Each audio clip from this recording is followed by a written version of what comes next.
మీద నిన్న అసెంబ్లీలో జరిగినటువంటి కార్యక్రమాన్ని మీరంతా కూడా చూశారు. ఎప్పుడైతే ఎలక్షన్స్ మొదలైనాయో అప్పుడు రేవంత్ రెడ్డి మన రాహుల్ గాంధీ గారు వచ్చి ఒక డిక్లరేషన్ ఇచ్చారు.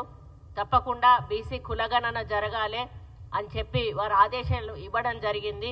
మన తెలంగాణలో ప్రభుత్వం వస్తే మొట్టమొదటగా కులగణన మీద కాన్సంట్రేట్ చేస్తాము అని కూడా చెప్పారు.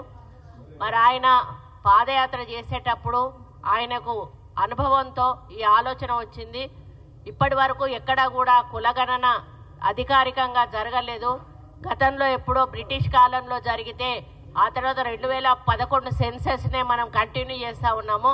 కానీ అది ఉట్టి సెన్సెస్ మాత్రమే ఉంది, కానీ బీసీ కులగణన అందులో లేదు అనే విషయం అందరికీ కూడా తెలుసు.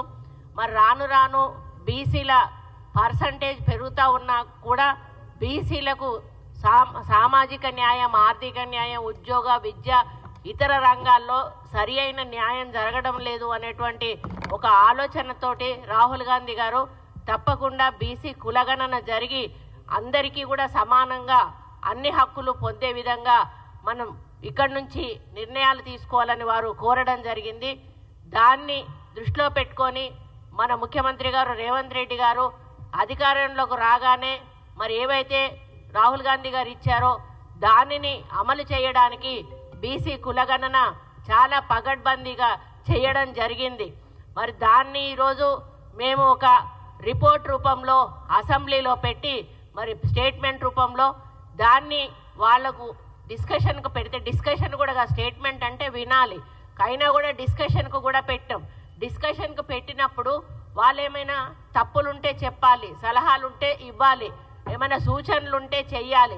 అంతేగాని పూర్తిగా ఏమీ మాట్లాడకుండా ఇది ఒక పనికిరాని కాగితం, ఇది అసలు దీని సరి అయిన పద్ధతిలో జరగనే లేదు, ఈ కులగణన మొత్తానికి కూడా తప్పు, దీన్ని అసలు మేము ఎక్కడా కూడా ఆమోదించము అని చెప్పి వాళ్ళు బాయ్కాట్ చేసి పోవడం ఏదైతే ఉందో బీసీల మీద వాళ్లకు ఎటువంటి ప్రేమ ఉందో అర్థమవుతా ఉంది.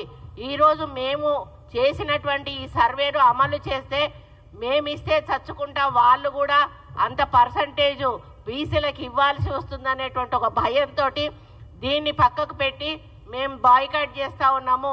మా సమగ్ర కుటుంబ సర్వే కరెక్ట్ ఉంది, ఇది తప్పు ఉంది అని చెప్పి మాట్లాడుతూ ఉన్నారు. ఇప్పుడే ప్రభాకర్ అన్నట్టు మేము ఈరోజు రిపోర్ట్ వెంటనే బయట పెట్టాము, మేము చేసిన రిపోర్టు స్టేట్మెంట్ ద్వారా. మరి మీరెందుకు ఆ రోజు సమగ్ర కుటుంబ సర్వే జరిగినప్పుడు మీరు బయట ఎందుకు పెట్టి దాన్ని అసెంబ్లీలో పెట్టి దాన్ని డిస్కషన్ పెట్టి దాన్ని పబ్లిక్ డొమైన్లో పెట్టి దాన్ని ఎందుకు అనుసరించలేదు? మీరు స్కూళ్ళు ఎడ్యుకేషన్ అడ్మిషన్స్ ఇచ్చారా, ఉద్యోగ అవకాశాలు ఇచ్చారా, లేకపోతే వాళ్ళకు లోన్స్ ఇచ్చారా?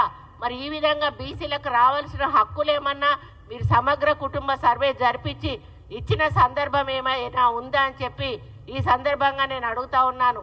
ఈరోజు రాహుల్ గాంధీ గారు తలెత్తుకొని గర్వంగా చెప్తా ఉన్నారు, మా కాంగ్రెస్ పార్టీ ఉన్న తెలంగాణ రాష్ట్రంలో బీసీ కులగణన జరిగింది, అక్కడ మేము బీసీలకు న్యాయం చేస్తామని చెప్పి వారు చెప్పడం జరుగుతూ ఉంది. అదే క్రమంలో ఇక్కడ మేమందరం కూడా చాలా హ్యాపీగా ఉన్నాము. ఒక 2%, 3%, 5% ఉన్నటువంటి కులాలు మరి రాజకీయంగా, ఆర్థికంగా, సామాజికంగా అన్ని రంగాల్లో వెతుకుతూ ఉన్నప్పుడు దాదాపు 50% ఎక్కువ ఉన్నటువంటి బీసీలము మాత్రము ఎక్కడున్న వాళ్ళం అక్కడే ఉంటా ఉన్నాము. మనం అందరము కలిసి మరి ఈ కులగణన ద్వారా వచ్చిన పర్సంటేజ్ను మరి తప్పకుండా మాకు ఇవ్వాలి అనేటువంటి ఒక డిమాండ్తో రోజు ముందుకు వస్తూ ఉన్నాం. దీన్ని పాజిటివ్గా పబ్లిక్లోకి తీసుకుపోవాల్సింది పోయి వాళ్ళు నెగటివ్గా పబ్లిక్లో దాన్ని ఎక్స్పోజ్ చేసి కులాలను రెచ్చగొట్టి ఈరోజు వాళ్ళు మరి పబ్బం గడుపుకునే పనిలో ఈరోజు ఈ PRS వాళ్ళు ఉన్నారు. ఒకటే చెప్తా ఉన్నా నేను, బీసీ కుల సంఘ నాయకులందరికీ కూడా ఇది ఒక చరిత్ర.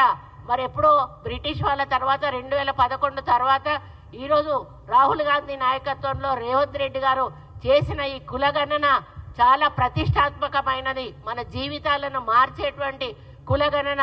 దీన్ని మనం అందరం కూడా ఒప్పుకుంటే రేపు మనమే కాదు మన ఫర్దర్ జనరేషన్స్కు కూడా చాలా లాభం జరుగుతుంది. దీనివల్ల ఎన్నో ఉపయోగాలు ఉన్నాయి. ఆర్థిక సమానత్వం, విద్య, రాజకీయం, ఉపాధి, ప్రతి ఒక్క దాంట్లో కూడా దీని ద్వారా మనకు సమాన న్యాయం జరుగుతుంది. కాబట్టి ఈ కులగణను ఈరోజు బీసీలకు అనుకూలంగా ఉండాలని ఈరోజు మనం చేయడం జరిగింది. దయచేసి మరి వాళ్ళు వీళ్ళు చెప్పేటువంటి మాటలు పట్టుకొని మీరు పక్కదారి పట్టినట్టయితే ఇది అమలు కాకుండా అడ్డుకోవడమే లక్ష్యంగా ఈరోజు ప్రతిపక్షాలు ప్లాన్ చేస్తూ ఉన్నాయి. ఒకవేళ ఇది అమలు కాకుండా అడ్డుకుంటే జరిగే నష్టము మన బీసీలకే జరుగుతుంది, కానీ వాళ్లకు మాత్రం జరగదు. ఈ అవకాశాన్ని మనం వదులుకుంటే మళ్ళా ఎన్ని సంవత్సరాలైనా కూడా మళ్ళీ మన బీసీలకు హక్కు కల్పించుకునే అవకాశం అస్సలు కూడా రాదు అనే విషయాన్ని మీరు దయచేసి గ్రహించండి. ఇప్పుడే పొన్నమన్న అన్నాడు, ఇందులో ఏమైనా ఇప్పుడు ఏ తప్పు చేసినా ఏది చేసినా కూడా ఒకటో అరో ఎక్కడో చిన్న తప్పు జరుగుతుంది, 100% కూడా ఎక్కడా కూడా జరగదు. ఇందులో ఏమైనా పొరపాట్లు జరుగుంటే దయచేసి తీసుకురండి. మీరు కులాల వారీగా తీసుకొస్తారా, గ్రామాల వారీగా తీసుకొస్తారా, మండలాల వారీగా తీసుకొస్తారా? ఏమైనా ఇబ్బందులు జరుగుంటే మరి ఇవి జరిగినాయి అని చెప్పినప్పుడు మళ్ళీ మేము రీవెరిఫికేషన్ చేసి ఆ డేటా ఏదైనా తప్పు ఉంటే కూడా సరిచేసే ప్రయత్నం చేస్తామని చెప్తా ఉన్నాము. అంతేకాకుండా ఇప్పటికే ఎన్యూమరేటర్లకు 150 ఇండ్ల చొప్పున ఏవైతే ఇచ్చామో అవన్నీ కూడా ఇట్లా కాగితాలు 150 ఎలక్షన్ కట్టలు ఎట్లయితే కడతారో కట్టి అవన్నీ కూడా భద్రపరచడం జరిగింది. ఎక్కడ డాటా కూడా మిస్ అయ్యే అవకాశం లేదు. 100% మీరు ఈరోజు ఒక పేరు చెప్పి ఒక ఊరు చెప్పి ఒక ఇల్లు గురించి చెప్తే 1 నిమిషంలో మీకు ఆ పేపర్ తీసి మీ ముందట పెట్టేటువంటి పరిస్థితిలో ఈరోజు ఈ కులగణన జరిగింది. కాబట్టి దయచేసి దీన్ని విశ్వసించండి, దీనికి సహకరించండి, దీనికి సపోర్ట్ చేయండి. దీన్ని అమలు చేసే అందుకు మీ అందరి సహకారం కూడా ఉండాలి. మరి తెలంగాణనే ఈరోజు దేశంలోనే మొదట ప్రవేశపెట్టింది. అదేవిధంగా దేశ ప్రభుత్వం కూడా అన్ని రాష్ట్రాల్లో ఈ కులగణన ప్రవేశపెట్టాలని మనం తీర్మానం చేశాము. వాళ్ళను డిమాండ్ చేయండి, మీరు అన్ని రాష్ట్రాల్లో కూడా ప్రవేశపెట్టండి అని వాళ్ళని డిమాండ్ చేయండి. అంతేగాని మన దగ్గర అమలు అయిన దాన్ని అడ్డుకునే ప్రయత్నం చేసి మన నోట్లో మనం మట్టి కొట్టుకోవద్దని చెప్పి ఒక బీసీ నాయకురాలిగా 2 కులాలకు కూడా ప్రాతినిధ్యం వహిస్తున్నటువంటి ఒక నాయకురాలుగా చెప్తా ఉన్నాను. కాబట్టి మీరు దయచేసి ఈ కులగణనను ఎవరో చెప్పిండ్రని చెప్పి దయచేసి దీన్ని తప్పు పట్టకండి, దీనికి సహకరించండి. ఇంకా ముందుకెళ్ళి దీనికి ఒక చట్టం తీసుకొచ్చి ఆ చట్టం ద్వారా ఏ విధంగా అమలు చేయాలి అనేటువంటి ఒక ఆలోచనతోటి రేవంత్ రెడ్డి గారు ముందుకెళ్తా ఉన్నారు. మా పిసిసి ప్రెసిడెంట్ గారు ఒక బీసీ బిడ్డగా బీసీలకు అన్యాయం చేయొద్దు, జరగొద్దు అని వారి తపన కూడా మా అందరి ఆలోచనలను దయచేసి మీ ముందు ఉంచుతా ఉన్నాము. మీ అందరి సహకారం మాకు ఉండాలి. మీ సహకారంతో అనుకున్నది సాధించడానికి ముందుకెళ్తామని తెలియజేసుకుంటూ మరి ఎవరు కూడా దీన్ని తప్పు పట్టొద్దు.